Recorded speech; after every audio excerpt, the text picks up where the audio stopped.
आज एवढी कंडिशन बेकार आहे महाराज. माझ्या मोबाईल मध्ये 50 पोराचे बायोडेटा सध्या, पोरीचे नाही बरं, पोराचे. कसली का व्हायला बघाच म्हणले मला, तुम्ही लय 12 गावाला फिरता, आता आम्ही काय पोरी पाच म्हणतो काय पोरा. महाराज लोकांना कसं सोडित नाही महाराज. लोक नवरदेवाला लय मान होता पहिल्या काळात, आता एवढा मान राहिला नाही. जुन्या काळातला आता लोकांनी काय ठेवलं नाही बघा, सगळं लोप पावत चाललं जुन्या काळात. पूर्वीच्या काळात मुलगी देताना मुलीच्या घरचे लोक विचार करायचे आमची मुलगी कोणत्या घरात द्यावी. जर एकत्र कुटुंबात खटल्याच्या घरात मुलगी दिली तर लोक म्हणायचे आमच्या मुलीचं कल्याण झालं. का बरं? त्याचं कारण होतं, सर्वांचं जेवण करून करून चतकूर चतकूर जरी भाकर उरली तरी आमच्या पुरीचं पोट भरल. हे मी पहिलं सांगतो बरं का, आता नाही. आता जेवढं कुटुंब लहान तेवढं पुरीचं कल्याण.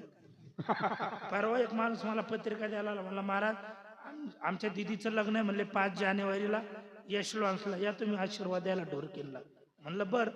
जाता जाता विचारलं कुठं दिलं तुमच्या मुलीला, लय कल्याण झालं म्हणे मला पुरीचं.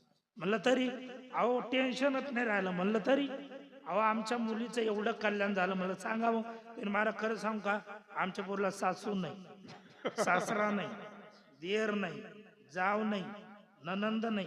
मला वाटलं या यादीत पुढे म्हणतो काय कोण नवरा पण नाही, ते दोघच राहते म्हणजे संभाजीनगरला, 2च तोंड आणि खिचडी बोंड, तिसरा कुटाणात नाही म्हणले त्यांच्या घरात. म्हणजे पूर्वीच्या काळातलं राहिलं नाही आता. पूर्वीच्या काळात चांगलं होतं, कशावर लांबलं होतं आपलं त्या नवरदेवावर. एवढा मान त्या नवरदेवाला राहतो. किती दिवस? 2-4 दिवस. एकदा का त्याचं लग्न झालं का 8 दिवसाने त्याची आई वाट्यावर बसते, डोक्याला हात लावून. मग आपण उगा गल्लीतून जाताना विचारा मावशी नवरदेव कुठे गेला? ते म्हणले कोणता रे भाऊ? मला तेव्हा नाही का लग्नात घोड्यावर बसला होता. ते म्हणले बाप्पा तो नवरदेव कसला, तो बायकोचा बैल होऊन बसला. संपला 8 दिवसात. 8 दिवसापूर्वी त्याच्या बुटाचे बंद बांधायला पोरं होते. 8 दिवसानं ऊस तोडायला गेला तर मोळ्या उचलून द्यायला कोणी नाही.